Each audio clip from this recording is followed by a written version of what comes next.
Welcome to Breaking News to Trading Moves. We're looking at a deal that just hit the wires involving two major players in the semiconductor space. The headline is pretty straightforward. Texas Instruments has agreed to acquire Silicon Laboratories. It is. It's a definitive move.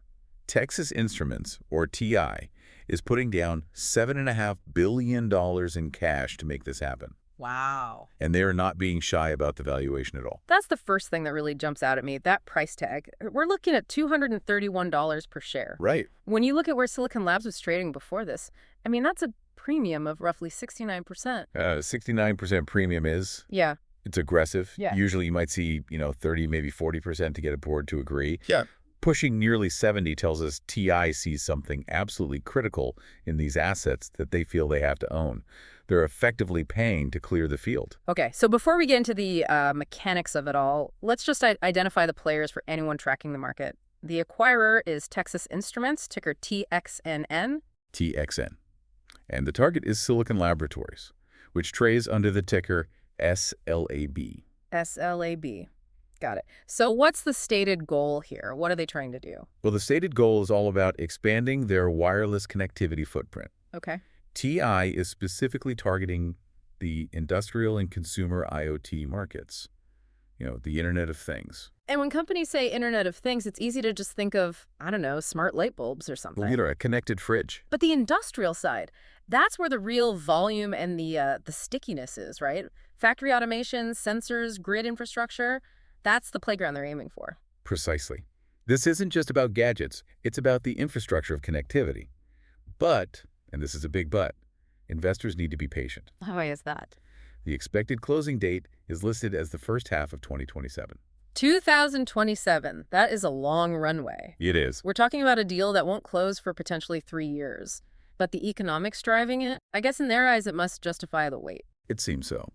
They have a financial target of $450 million in annual savings, both for manufacturing and operations. And that's after it closes. This is the run rate they expect to hit within 3 years of closing. It really speaks to the efficiency. TI believes it can squeeze out of these assets once they're in-house. Okay, so we have the headline, the price, the timeline. Now let's get into how this trades. We're going to break this down into winners and losers, starting with the most immediate beneficiaries. The primary winner is obviously the target, Silicon Labs, ticker SLAB. Right. When you have a cash deal with a 69% premium, that stock moves right away to reflect that value. Yeah. It's like a winning lottery ticket for anyone holding it.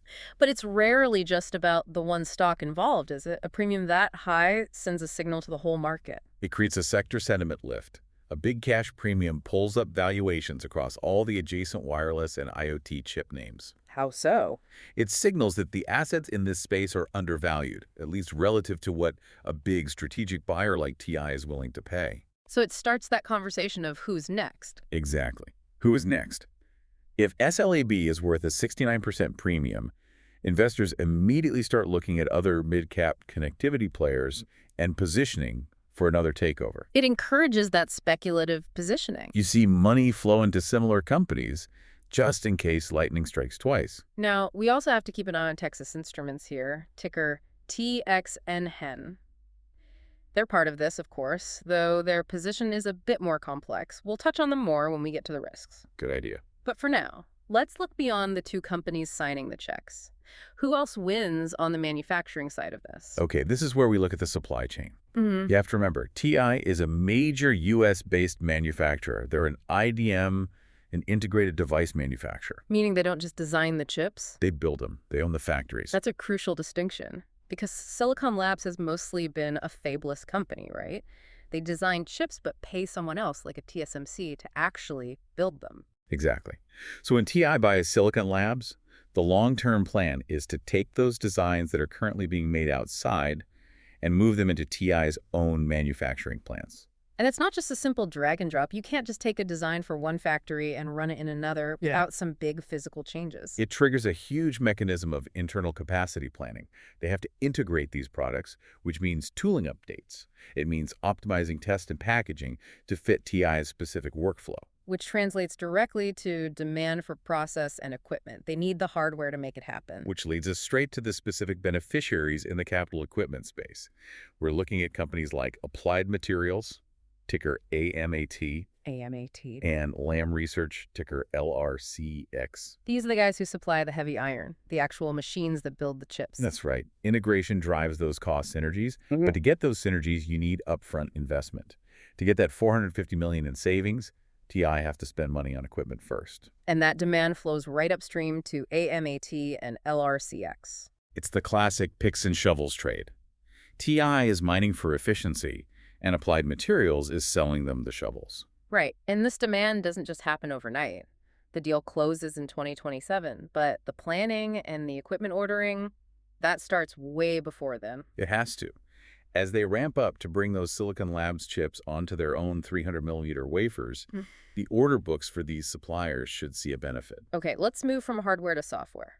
There's a whole technical complexity to this deal that benefits another group of companies. Right, we're talking about the design phase. Yeah. When you combine two different product portfolios and roadmaps, you are drastically increasing the design complexity. And we're talking about things like mixed signal chips and wireless stacks. Yes, and let's pause on mixed signal for a second. For anyone listening who isn't a chip engineer, this is notoriously difficult stuff. It is. You're taking analog signals like radio waves, sound, temperature, and seshing them together with digital processing on the same tiny piece of silicon. It's like trying to put a rock concert and a library in the same room with no soundproofing. That's a good way to put it.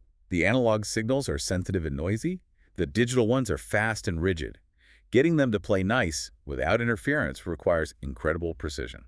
So now TI is taking Silicon Labs' library of wireless magic and trying to integrate it with their own processors and power management chips. And to integrate them, you need very sophisticated tools. You can't just do this on a whiteboard. This boosts demand for specific software, electronic design automation, or EDA. And verification tools. You have to prove it all works before you spend millions building prototypes. Right. You need to verify these integrated designs work under every possible condition.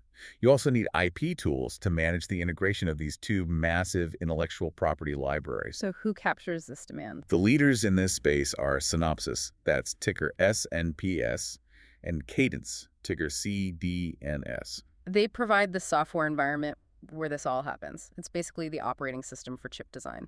And as the design complexity goes up, the reliance on Synopsys and Cadence goes up. Yeah. You just cannot execute a merger of this technical scale without increasing your tool usage with these two vendors. So we have the arbitrage play with SLAB, the equipment suppliers AMAT and LRCX, and the software providers SNPS and CDNS. Now we have to look at the other side. Who loses out here? We can start with the direct competitors in wireless connectivity. These are the companies fighting for the same sockets in the same devices. The threat here is the bundle. Texas Instruments is creating a much stronger bundle that includes wireless plus analog plus embedded processing, all in one. The power of the bundle is huge in this industry. If I'm an engineer designing, say, a smart meter, I have a choice. Right. I can buy a radio chip from company A, a microcontroller from company B, and a power regulator from company C, and then I have to make them all work together. You can get a TI. Exactly.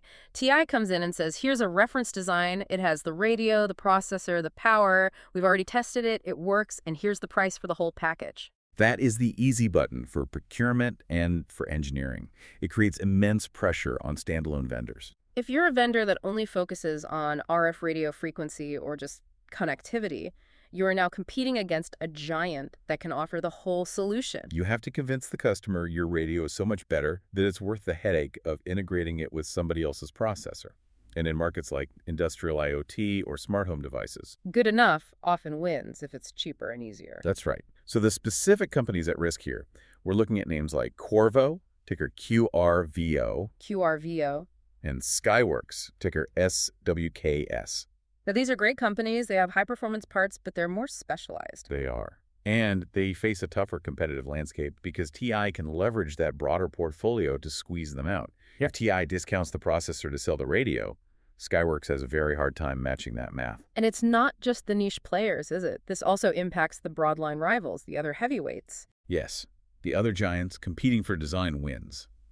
The strategy for customers might shift now toward consolidating their suppliers. Which corporate procurement departments love to do. Fewer contracts, better volume pricing, simpler logistics. And that's the TI advantage. They can go to a customer and say, we have the power, the analog, the MCU, and now we have the wireless. It's that one-stop shop dynamic. It tightens the competition in embedded and IoT platforms considerably.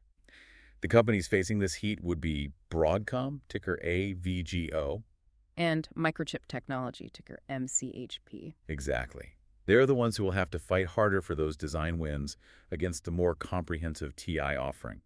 Microchip, for instance, has a very similar strategy of offering the whole system. Now TI is coming at them with a much stronger wireless piece to complete their puzzle. It basically removes a weakness from TI's armor. If Microchip was winning deals because they have better connectivity, that advantage just evaporated. Precisely. It forces Broadcom and Microchip to defend their turf more aggressively, which could mean pressure on their margins or just lost market share over time. There's one more category of, let's call them risks instead of losers that we need to address. It's not about competition, it's about the deal itself.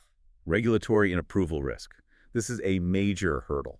We mentioned the timeline earlier, closing in the first half of 2027. We should talk about why that date is so far out. In tech, 3 years is an eternity. It is. And a lot of that duration is padded to account for cross-border regulatory scrutiny, specifically China. We see this all the time with semiconductor deals, this China approval overhang. China is the biggest consumer of semiconductors in the world. Almost every major U.S. chip company gets a huge chunk of revenue from there. That gives Chinese regulators a lot of leverage. So they can slow roll approvals. They can extend timelines, they can ask for remedies, they can just inject uncertainty into whether the deal closes at all. It holds the capital hostage, effectively. So the market reaction tends to weigh on these names when there's any caution about approvals. And Texas Instruments, ticker TXN, is on this list because they're the ones suffering from that uncertainty. If the market thinks the deal might break or drag on to 2028, the stock can struggle. But it also affects others in the same boat, right? It becomes a sympathy trade. You look at a company like Qualcomm, ticker QCOM. They're often mentioned as a similarly China-exposed name. Qualcomm has had its own battles with regulators in the past. So if the market sees TI struggling with an approval, that sentiment can bleed over to Qualcomm.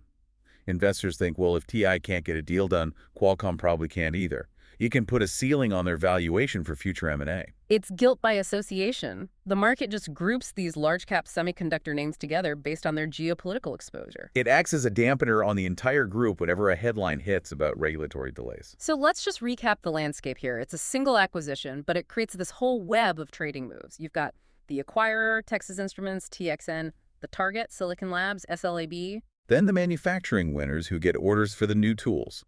Applied Materials, AMAT, and Lam Research, LRCX. The design software winners who handle the complexity, Synopsys, SNPS, and Cadence, CDNS. Then the wireless competitors feeling the squeeze from the bundle. Qorvo, QRVO, and Skyworks, SWKS. The broadline rivals facing a tougher adversary, Broadcom, AVGO, and Microchip, MCHP. And finally, the regulatory risk peers who can trade in sympathy with any delays, like Qualcomm, QSEOM. It's a very wide net of implications from just one headline. That's usually the case. A $7.5 billion deal involves hundreds of suppliers, competitors, and regulators.